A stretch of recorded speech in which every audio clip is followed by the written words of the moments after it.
Hello everybody, RegiTime here with another episode of my coaching myself vlog type thing that we're doing all throughout July. I'm sorry that I haven't put a video out as promised earlier this week. There are good reasons for that, those being that I barely played a hand of poker Monday or Tuesday. I was in work on some funny hours and I'd been trying to watch some WSOP content, and basically I just felt knackered all the time. My shift hours at work were like 7:30 till 9:30 in the morning, then going back 3:30 till 9:30 in the evening. But I've been staying up through till like 3-4 in the morning watching WSOP content, so my body clock was all over the place. I barely played a hand of poker, maybe didn't play a single hand on Monday and Tuesday, so I didn't get back to playing until yesterday morning, which is Wednesday. So I apologise for not producing any content, but it's just one of those things. I didn't particularly want to have 2 days off, but the way things worked out, I ended up taking 2 unscheduled days off. That's not the end of the world. I had a really great weekend, and I'm way ahead of schedule on the month. Maybe not in terms of hours played, but I've been on a pretty crushing heater. And in terms of we're not halfway through the month yet, but I'm more than halfway towards my financial goal for the month. So it hasn't derailed me at all, and hopefully we can get back on track now the World Cup's over for England, and I've got back to normal working hours. Hopefully we can get back on track with the putting the volume in and hopefully raking in the profit. Please don't forget to like and share these videos. The comments I've been getting are really good. Been getting tons of thumbs up, which is really good. Please keep doing that. I enjoy seeing the thumbs up. It does help the videos do a little bit better. And yeah, just get involved in any way you can. If you're not already a member of the Facebook group, please click the link below. Go ahead and join, as long as you're not going to be some sort of bell end who's going to spoil it for others. So without further ado, we'll get on with the first hand. I haven't looked at any of these back. This is one from yesterday morning. As I said, we've got potentially 7 hands to look through, but we'll see how long the video goes for. We might not get them all in. So here we are. We've got these 2 9s, I presume, over here. Pants, who is a kind of unknown fish, has min raised under the gun. Folds to us. We could 3-bet here, but I think 9 is going to play better as a call. I mean, we're not going to get many folds versus a fishes under the gun opening range, I wouldn't have thought, especially when they min raise. With the biggest size we can kind of go to is going to be what, like 160, 180. I don't think we're going to get too many folds. We're going to be facing a lot of flops that have at least one overcard, and it's going to be hard to continue. So we just call, try and keep pot small, try and make a big hand. We get a reasonable flop for our hand. We certainly can't be folding just yet. An opponent bets. We call. We turn gin. I think we're forced to check again here. I mean, only about 40 pence on the flop. It might be that he's just got a hand like Ace King, Ace Jack, 2 6s. Lots and lots of weak stuff in his range too when he only bets 40 pence. Of course, he could have some top pairs too. Maybe some over pairs. I don't know. Don't know enough about the guy. Don't know enough about his sizing tendencies to know. Well, don't know anything about him really. But we turned to set, and we're going to try and go for a check raise. Not just then by now hoping we just when he bets again here. Of course, he could still have lots of pretty shit hands that's just barreling randomly. But then we just have to hope now that he's got Queen X or plus, like Ace Queen, King Queen, Queen Jack. Pocket aces, pocket kings, that type of thing. Pocket 7s would be ideal, of course, or pocket 3s would be the dream. So you've got to raise now and just hope he's somewhere in that part of his range. There's some draws developing. I don't really expect him to have many of heart draws. Who knows? 8 6, 10 8 maybe. I just don't know enough about pants to know for sure. So we're guessing at his range, and we're not going to try and guess it. We're just going to hope. We're going to target the top of it, like Queen X plus, and hope he's in that part of his range, and try to get paid off handsomely by it. So the raise that I'd like to see myself go to here would be at least 4x this 85. So at least well, I guess 4x would be 340, wouldn't it? But at least 320 up to £4. I think anything in that region is very reasonable. Anything less would not be enough. That's on the smaller side. Would prefer to go a little bit bigger. If he's got a queen and he's a fish, he's likely not folding. If we put an extra 70, 80 pence on that, he's likely not folding. If he hasn't got a queen, he's probably folding most of his range, most of everything that isn't a queen or better. So I think if we're just targeting Queen X plus, we could go bigger there, and I think I probably should. he calls, and we get a river that I wouldn't expect beats us very often. I don't think he's going to have us beat too often here. I think his most of his range is going to be like Queen X, Kings, Aces, things like that. But it does kind of make it harder for us to get value now from like just one pair type hands. So I think we need to bet again here, and I think we need to give him a price he can call. There's like £8 in the pot. I think anywhere about 40% pot should get the job done. So what would that be? £8, about £3.20. I think seems like a good size to me. Ooh, go bigger, Reggie. Too small, Reggie. And we're pretty much guaranteeing a call now from Queen X, but I think we could have gone slightly bigger. I think we're, like, if we win this hand, and I think we do win it, I think we could have gone slightly bigger on the turn and slightly bigger on the river. If we'd gone £4 on the turn, then we could have gone maybe like another £4 at least on the river. I think we've cost ourselves at least maybe 8 blinds in this hand. Yeah, I don't like my sizing too much on the turn and the river there. And I guess that's the one downside of Sky.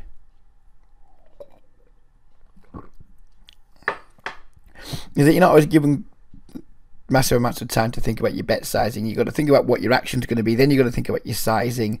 There's got to be a lot of forward planning on Sky. It's harder when you're out of position because you don't get to use your opponent's thinking time to think as well. So yeah, being out of position is definitely an even bigger disadvantage on Sky than it is on other sites, just because of the lack of time afforded to us to make decisions. I think I've made some slight sizing errors there, but nevertheless, I think we've done fine. And yeah, we won the pot. Okay, so here we are on hand 2 with the pocket 3s. We flopped a set in a limped pot. This pot was just like, what happened here? Let me just go back. Did I open limp here?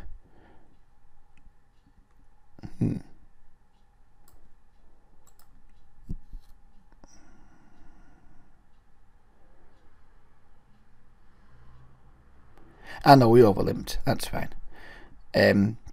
Overlimping on Sky is fine with these sorts of hands. Yeah, it's exploitable. The regulars like Doorway, Schooner, etc. behind me can understand that my overlimping range is relatively weak.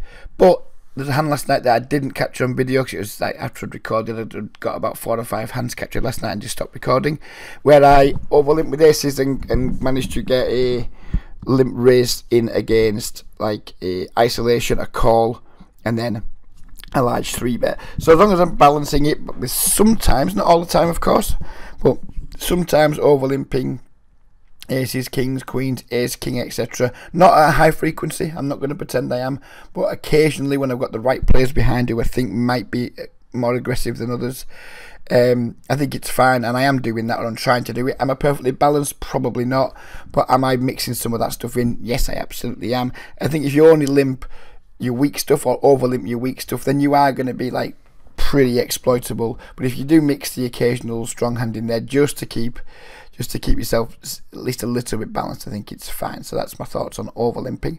Anyway, we overlimp and we do flop the set. This Violet leads out for 30 pence. Didn't know much about Violet either. We've been chatting about football. Seemed like a nice person, but didn't know an awful lot. They did seem relatively passive, I guess, but I mean, betting 30 pence into a 4 big blind pot's hardly a major act of aggression, is it? So we're going to treat this as a check, and then we pop it up a little bit. And Hip Shooter, who's a kind of, what a better way of putting it, weirdo, puts a funky little min raise in. Not sure why that card's coming there. I don't know if we're going to just, I don't know what's going on with Sky here, but yeah, he puts a funky min raise in. And on this drier board, I don't remember the hand entirely, but I think if I do anything other than call, I think it's a slight mistake. Even though the pot is a limp pot, we need to start building a pot. Hopefully we're going to just call, allow him to continue the aggression and raise on a later street, and try and get the money in that way. I'm not sure how many chips Hip Shooter started, but he's not started with the full stack. So we call here, there's going to be like another like going to be £5.50 or something in there. There's only 17 behind, so we're going to go at the turn with an SPR of just over 3. So we'd like a bet and a raise on one street. It's going to allow us to get all the money in should we choose to. So I think just calling here is going to be the best play, and then thinking about maybe, depending on sizing, raising or calling turn, and then raising river. Let's see what I do there.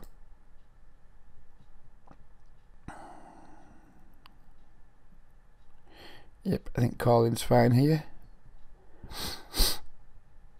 I think if he bets big here, we should just call. If he bets small, I think we should raise. Because we need to build the pot. We want to try and get to the river. If he bets big here, if he bets like £4 and we call, that's putting 13 in and 13 left in his stack. So it allows us to like just either raise river if he bets again, or just jam river for pot. If he bets like, I don't know, £2 or something, then we need to put a small raise in so we can get stacks on the river. Either way, at least £5 needs to go on this street. Ideally £7 or £8 going in, £7, something like that. He bets 278, which is kind of awkward because it's not quite as big as we would like. He's going to leave us with like more than pot for the river, so obviously we can just allow him to continue betting and raise rivers. So I think calling or raising here is going to be okay. I think he's very likely got an ace at this point. So I think I'd actually prefer. I'm fine with that. Either raise very, very small or call. Fine with either. If we're going to raise, I wouldn't want to go much bigger than like 750 tops. Maybe not even that much. Maybe even just £7. So I just like a really small raise. The kind of raise that you can't fold to. But the problem is that does put him on red alert. That we are pretty strong here, because when we call a check raise and the flop and raise the turn, you know, it's pretty nutted. Weird spot. Yeah, I think I just raise small against a fish. Against a regular, I think calling here, looking to raise a river is the best play. But against a fish, I think just raise small now and set up like a good river pot size is the best play. So it definitely plays differently. If this was against Doe or Ace Gooner, I think it would definitely be call here.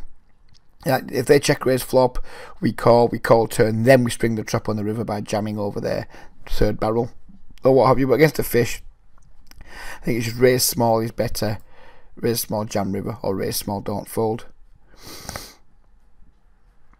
Yep, and I like that sizing. That's completely fine. And we left ourselves with like a really comfortable jam on the river, and just over half pot.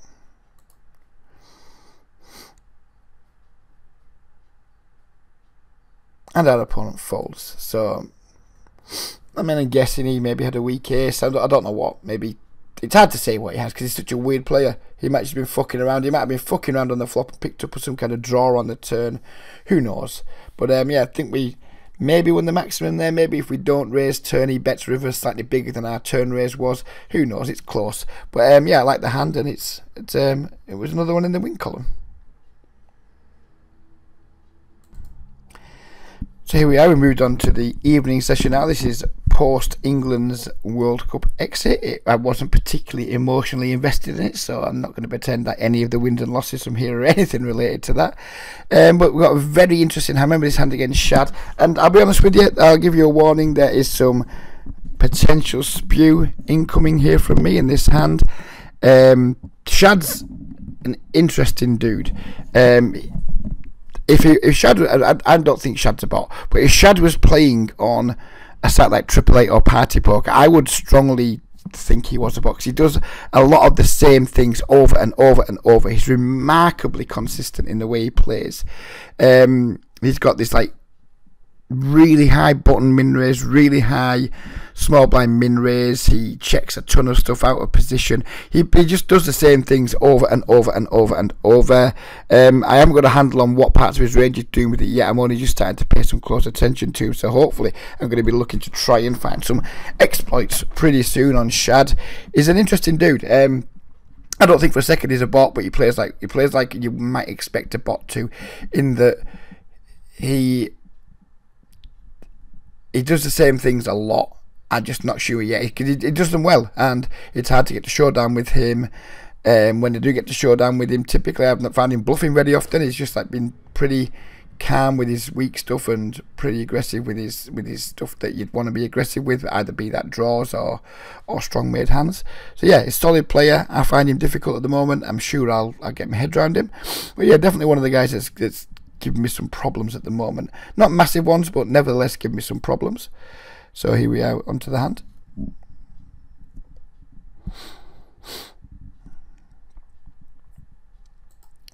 He min raises in the small blind. He's been doing this quite a lot, and I was starting to 3-bet him with a very high frequency by my standards, and he'd been folding a lot, which is nice. I mean, we could choose to defend this hand by calling, but you know, I was trying a few things out, so we just say, try to see what was working well against him, what wasn't. So pretty sure we elect to go with the 3-bet here. And there might be another hand going on the table, because my notes say 54 minutes we got 2 hands at the same time, just about. So there might be that another hand goes on at one of these tables. If it does, we'll go back to it after this one. I know there's just 2 hands very close together.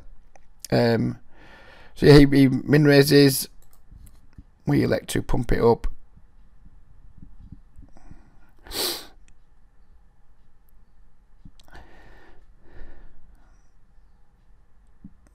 And for the first time this session, he's come with the 4-bet, which he hadn't done yet. But it's a pretty small 4-bet. It's only like another 12 blinds to us. We're going to have position with a very playable hand. I think folding here is going to be too nitty, I think. It already starts to feel like, oh heck, we're in trouble here. But we've got position against a pretty good player who should have some 4-bet bluffs. Not saying he's going to have many, but should have some 4-bet bluffs. We're in position with a pretty playable hand.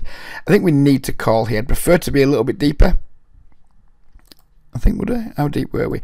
Yeah, I'd prefer to be a little bit deeper, because obviously the deeper we are, the more position matters. But I think we just need to call here. I'm not loving it, but I think if we fold, I think it's maybe a bit too nitty. Although this is the first time he's 4-bet, so I'm not entirely sure how he makes his 4-bet range up, because I've not seen him 4-bet very often. Anyways, we get a pretty good flop for our hand. I mean, if he was to c-bet there, we'd be in a pretty rough spot. But he doesn't. He's checked. And it feels likely that we just have the best hand here. You'd imagine if he has the overpair, he is going to want to bet pretty quickly, because the board... I'm not saying it smashes my calling range, because it doesn't, because I'm probably not 3-betting pocket 7s and calling a 4-bet. Maybe Jack's just going pre-flop. Pocket 8s, kind of right on the borderline. Maybe he doesn't know that about me. Maybe he thinks I can have all the sets here. I don't think I can, because I don't think I necessarily always 3-bet 7s, and I think I usually like just 5-bet jam Jacks. But if we can have 10-8, we can have 10-9, right? We can have some ace Jacks that you can get value from. I think it's just a hand he probably should be betting with most of his range, especially against someone like me, who he might see me differently, but I'm not mega aggressive. So when he doesn't check, I'm kind of thinking now, right, we're up against probably ace queen, seems like the most sensible one, possibly an ace jack that's pot controlling, the occasional slow play. But on this board texture, I don't give too many players credit for wanting to slow play on these boards, because they just get scared by them. You know, it's a 4-bet pot, there's already plenty of money out there. I don't see too many regulars like checking aces and kings here very often, because I think the board's just too dangerous, too wet, and I just think players go ahead and bet here, as they should probably.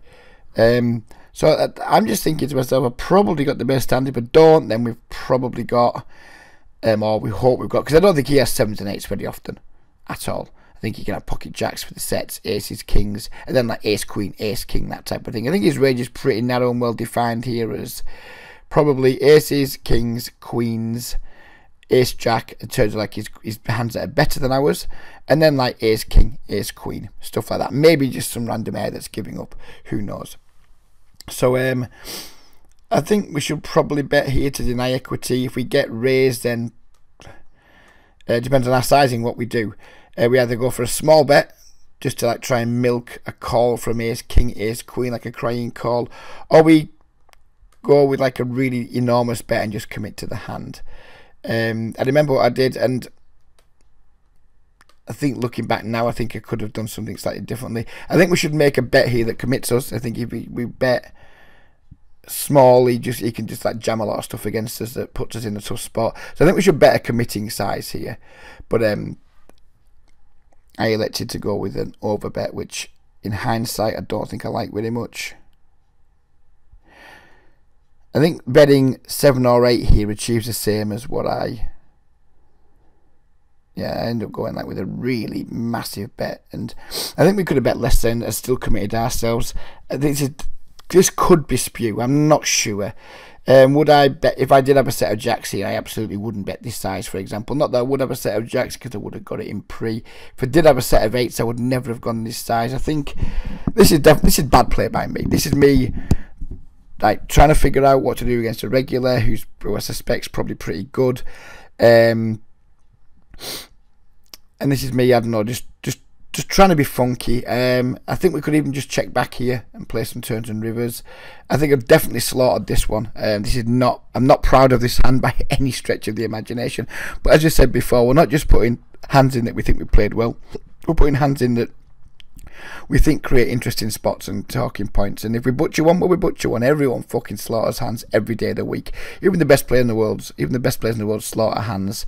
I'm not here like just trying to say, look at me, I play good all the time, get coaching, because that's dishonest, and I'm not a dishonest guy. I've slaughtered this one. It didn't go to this sizing is not good. I think we could have checking back or just betting like £7 or £8 works just as well as this, and just committing to call it off, because by then we'd have like our gut shot and 2 pair outs and things. So I think like betting smaller and just cry calling is better than this stupid over bet, because I wouldn't use this size with anything that was value. If I had 10-9 for example, I would not bet this size. So not one of my like super strong value hands wants to use this size. It's a shit size. It's a shit badly played hand, and I pretty much got what I deserved in a moment.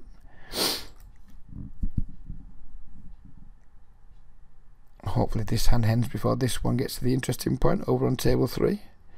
Shad.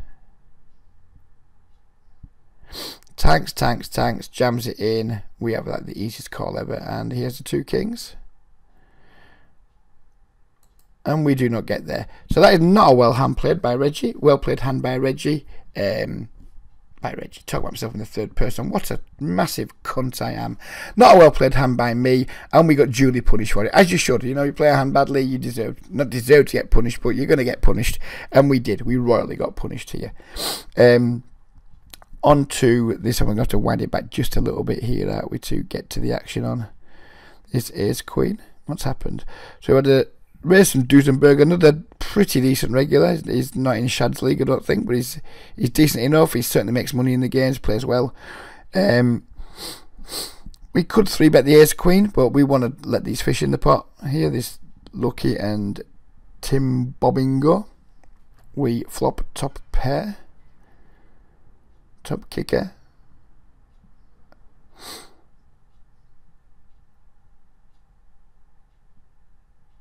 The fish leads out for 180. Duesenberg just calls, and I think it's a spot where we can just call, but it's a spot where, for me, I want to get value from Tim Bobbingo. Duesenberg could still have us beat. He might just have a hand like aces and kings. He's a little bit worried that someone's got sets and 2 pairs and things, so he could absolutely have us beat. But I kind of want to raise here, get value from Timber Bingo, and deal with Duesenberg if Duesenberg then does something that we're not going to like, basically. I think we need to find like a size here where we can raise and get some value. And we could just call, but there's like our hand's strong enough to get in against Timber Bingo, I think, who can definitely have some worse Queen X, Queen 10, Queen King. Obviously we lose to Queen Jack, but I think we can like definitely raise for value versus Tim. Don't expect to get any value from Duesenberg. I think if Duesenberg has a hand like King Queen, I think he's just going to fold when we raise most of the time. Yeah, I think it's a spot where we need to raise. Our hand's not so strong that we can slow play here, but it's strong enough where we can certainly get value from Tim Bob, in my opinion. So I do elect to go for a pretty small raise.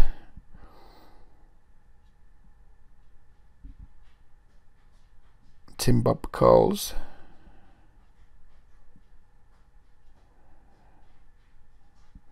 And Duesenberg goes for like a very small, like, it's not a click it back, not by a long way, but it's like, he just has 0 bluffs here. He can't have any bluffs with this sizing on this board texture. I just think he has a set of 4, set of jacks, maybe the case queens, who knows. But I just think his range for doing this is just so absurdly nutted. I think he needs to just call here, in my opinion. I know he sometimes watches the videos. Maybe he just puts me on a set. If I've got a set of 4s here, and he's got like the overset, then yeah, he just needs to do this, I guess. But he's going to get all the money against him anyway. I mean, if I'm bluffing, I'm not folding. If I've got like a weaker value hand, I'm going to fold. I mean, the only hand he really gets value from here is if he's got like a set of jacks or queens, and we've got a set of 4s. So I just don't think he needs to raise here. The board's just so damn dry. I think he needs to just call if he has got like a set, and go ahead and like just allow me to do my thing on the turn and the river, or at least on the turn. If he has got a hand like King 10, then, you know, absolutely fair play to him. Like, the only draw I can see him having here would be like King 10 hearts, King 10 clubs, King 10 diamonds, something like that. Maybe 4 combos of King 10. I think the rest is going to be sets. Maybe he's got an overpair here. Who knows? Maybe he's got the overpair. Maybe he's got the aces and kings, and just says, fuck you. If you've got a set, then you're having all my money. Either way, I just don't think he's doing it with the worst hand anywhere near frequently for me to do anything other than fold here. It's an annoying spot right on the back of getting felted with the kings. It is an annoying spot. But I think we just need to fold here. Top pair, top kicker. We've raised the flop, and we've been like back raised by a regular who I don't expect to be spewing. And when there's no draws on board, I think doing anything other than folding here would be horrendous spew. And we've just spewed 1 stack off over here. We don't need to be spewing another one off straight after it. I think a lot of guys here would just be like, oh, fuck off, we've just been stacked over here. They'd be really cross, and they'd just fucking stack off over here too, because that's what tilt does to us. But my mental game's as strong as anyone's that I can think of, I would imagine. And I do, I make a pretty quick fold. Don't worry too much about it. And by now we're hoping that Tim Bob goes with it, just so we can see what the hell Duesenberg was doing this with, even though I'm pretty sure it was just like a set of jacks or queens. He folds, and we don't get to see.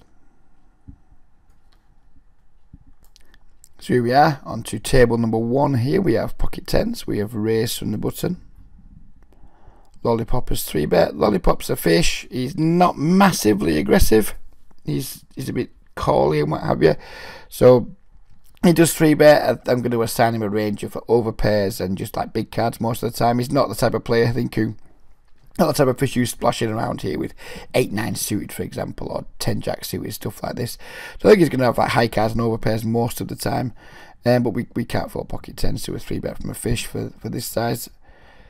We just need to call and see what happens. Get a pretty reasonable flop for our hand.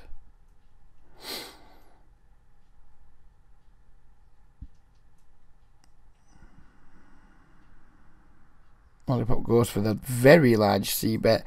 Again, at this point, I don't see how we fold our hand. I think it's just too strong to fold. My thought process is at the times like this is we're going to have to call flop and probably just fold turn. It doesn't feel nice, but it's, you know, if he jams the turn on like on any card, basically, if he jams the turn, it's just going to have an overpair so often. And I think it's a spot where against regulars we maybe just need to just go call possibly.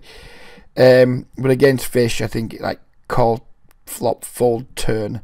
Because I just don't think, I don't think regulars are getting too out of line with ace king, ace queen, ace jack and bluffs here, etc. But I think fish are doing it even less. Well, but I don't think anyone's doing it with a high frequency. I think versus most players, call flop fold turn is going to be the play. Fish and regulars, yeah. But we do turn some additional equity with the gut shot, so we've just increased, we just doubled our outs if we are behind. More than doubled our outs, in fact. So that's never a bad thing.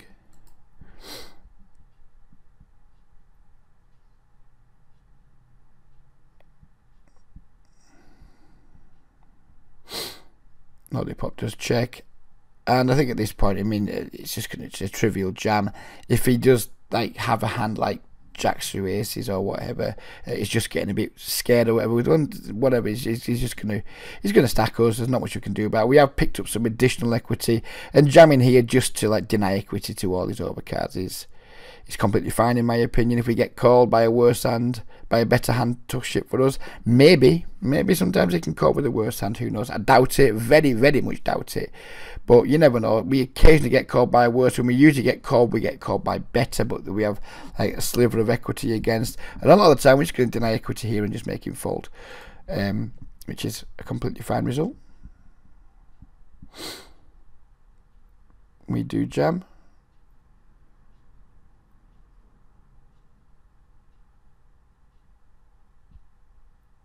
And lollipop does fold. And yes, we should have c-bet over here. If you're watching table 3 at the same time, we should have c-bet this board. I was too busy being involved in this spot. This is definitely a leak I need to work on. When we're in 2 pots at once, particularly 3-bet pots that need a bit more care and attention, and need to find a way of finding that care and attention. This was a lazy, sloppy check back. We 3-bet this dude here. We got a pretty good flop. This should have been a c-bet. We didn't c-bet. And I kind of butchered that hand because I was playing, well, not butchered it, but I gave up the initiative on this hand because I was too busy focusing on this hand. It's something I need to work on. It happens much more when I'm 3 and 4 tabling than when I'm 2 tabling. But I guess that's just a frequency thing because we're getting less spots where we're in big pots at 2 tables. When we've only got 2 tables going, that's not as likely to happen as it is when we've got 4 or 5 tables going, etc. But it's definitely sort of a problem that I need to give a little bit of thought to and work on. But nevertheless, there we go. Let's move on to the next hand. So moving on to what's going to be the last hand of the video, we're up here on table 3 against Shad, and as we talked about earlier, he just min raises an awful lot of cut-offs and buttons, buttons and small blinds. Jack Queen off. I think we can defend this with a passive play. We can either defend it with a call or with a raise, but I think folding is going to be too nitty. So I elect to 3-bet. We go with the 5x because we're out of position. It's a little bit of an overbet, but we don't want to be encouraging calls here by making it too small. We make it like 240 here. He's going to defend with a pretty wide range, and then we're going to be out of position with Jack Queen off. I'm using this size with all my hands here, like when I'm 3-betting out of position. I've been 5xing a lot versus min raises. It maybe feels a little bit on the large side, but most of the time we're playing for folds, and we don't want to be encouraging our opponents to call very often. Yeah, it's a bit annoying when we have the aces, the kings and what have you, and we get the folds, but it's not annoying when we have the hands like this and we get the folds. I think the 5x is okay. It's nothing special, but I think it looks like it's huge, but it's still in 10 big blinds. You know, we need to be making sure our opponents are paying a premium to play with us in position post flop. Shad disappoints us and calls, and we get a reasonable flop. I think c-betting is going to be way too loose here, so we just check.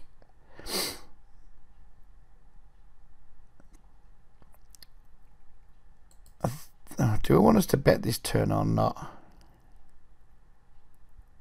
No, I still think our hand plays the best as like just a check call. I think it's going to be a check call pretty much the whole way down.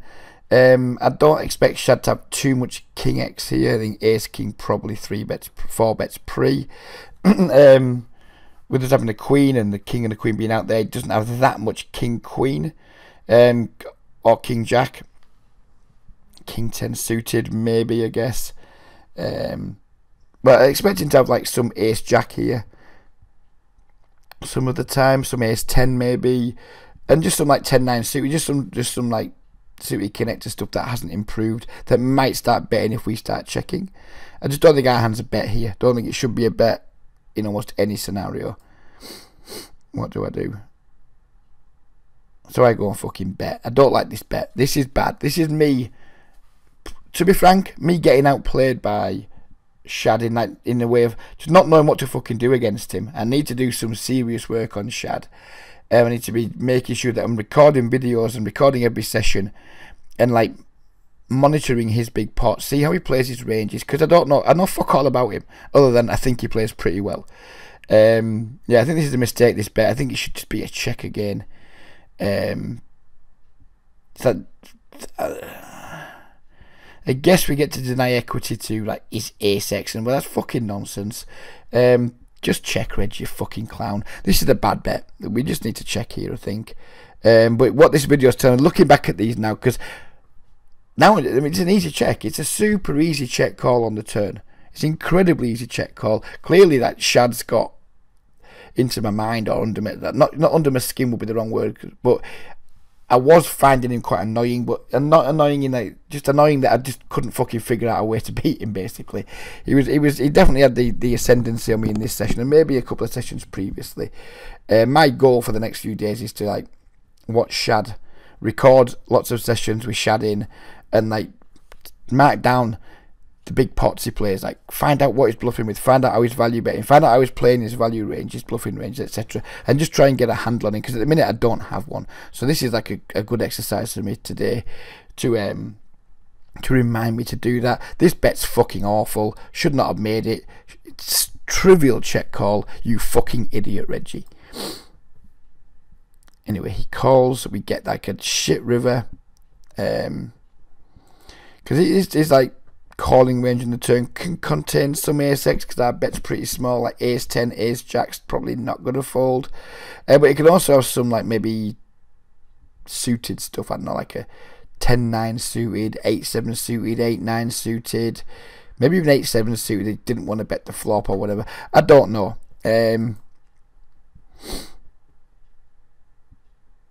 We check the river because we just can't bet for value at this point.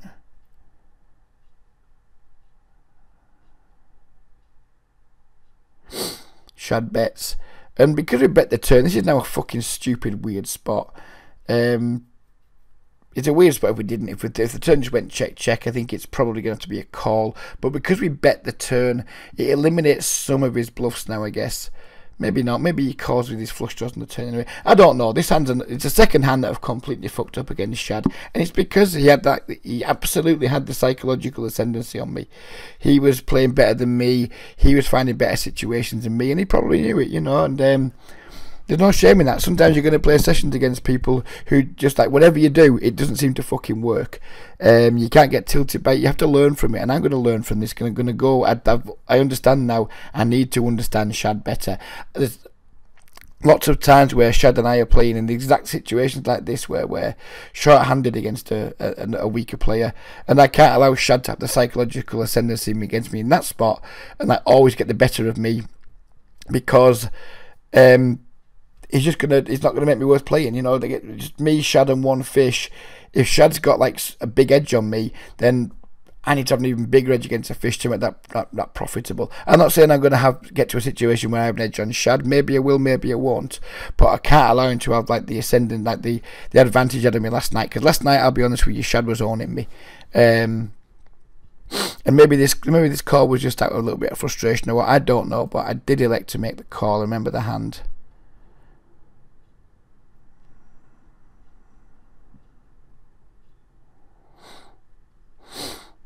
And maybe we got lucky there. I don't feel like I played the hand well. We won the pot, but I don't feel like we played the hand well. It's annoying. Yeah, it's nice to win the pot, but if you win a pot and you don't feel you played well, it's not a nice feeling. But anyways, we did, and the takeaway from me from this session is next few days, when I'm marking down my own hands to review, mark down Shad hands to review too, and just put like a sign next to it.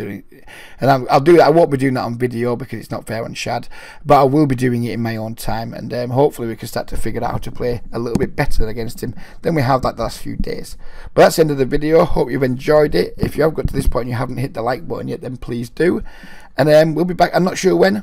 I don't really make videos over the weekend because I spend time with the wife, so it's very likely there might not be another video now until next Monday. I do apologise for the lack of frequency. It's not where I wanted it to be, but hopefully next week we can bang a few out because I'm working Monday, Tuesday and off the rest of the week. So hopefully next week we can bang maybe at least 2 out. Take care everybody, and bye bye for now.